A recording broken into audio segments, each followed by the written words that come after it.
Varsity কর্তৃপক্ষ তার কোনো দায়িত্ব নেননি। একটা স্টুডেন্ট কখন টিউশন করে? যখন তার ভরণ পোষণের অভাব হয়। আজকে জগন্নাথ বিশ্ববিদ্যালয়ের প্রথম আবর্তনের একজন শিক্ষার্থীকে অনাকাঙ্ক্ষিতভাবে হত্যা করা হয়েছে, যে হত্যার এখনো পর্যন্ত কোনো কারণ জানা যায় নাই এবং এই হত্যা কারা করছে এখনো পর্যন্ত জানা যায় না।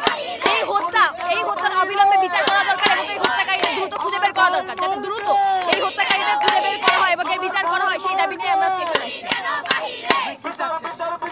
অবশ্যই জুবায়েরকে কারা হত্যা করছে এবং এই হত্যার পিছনে রহস্য কি, এটা কি কোনো পলিটিক্যাল কারণে হয়েছে কিনা নাকি কোনো পার্সোনাল শত্রুতার কারণে হয়েছে, এই জিনিসটা আসলে খোলাসা করা দরকার। এই পুরা হত্যার ঘটনা যাতে খোলাসা করা হয় এবং দ্রুত যেন এই ঘটনার তদন্ত করা হয় এবং হত্যাকারীদের বিচার করা হয়, সেই দাবি নিয়ে আমরা এখানে আসছি এবং আমরা এটাই চাই যে অতি দ্রুত জুবায়ের হত্যার বিচার করা হোক। বাংলাদেশের একমাত্র স্মার্ট সিটি বসুন্ধরা এখন আরো নিরাপদ, আধুনিকতায় আরো এক ধাপ এগিয়ে। বিক্ষোভের মূল কারণটা হচ্ছে আরমানিটলায় আমাদের এক বড় ভাই, 15 ব্যাচের বড় ভাই টিউশন করাতে যেয়ে সেই বাসার সিঁড়িতে হত্যা হয়েছে।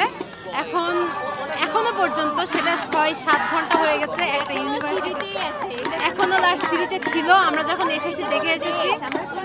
এখনো পর্যন্ত লাশ সরানো হয়নি। এটা হয়তো বিচার কাজের জন্যই হয়নি, কিন্তু আমাদের দাবি এইখানে একটা ইউনিভার্সিটির স্টুডেন্ট যে তার পরিবার ছেড়ে এত দূর এসেছে শুধুমাত্র পড়াশোনা করার জন্য, ভার্সিটি কর্তৃপক্ষ তার কোনো দায়িত্ব নেননি। একটা স্টুডেন্ট কখন টিউশন করে? যখন তার ভরণ পোষণের অভাব হয়, যখন তার থাকার জায়গার অভাব হয়, তখন সে সেই অর্থ মেটানোর জন্য টিউশন করে। ধরুন বাবা মায়ের কাছে এখন আমরা কেউই টাকা চাই না। ইউনিভার্সিটির অবশ্যই দায়িত্ব ছিল যে তার এই ভরণ পোষণের দায়িত্বটা মেটানো, কিন্তু সেটা মেটায়নি। আলটিমেটলি এই খুনের জন্য আমরা আমাদের ইউনিভার্সিটিকেই দায়ী করছি, প্রশাসনকে দায়ী করছি। আমাদের বিক্ষোভের মূল কারণ এটাই।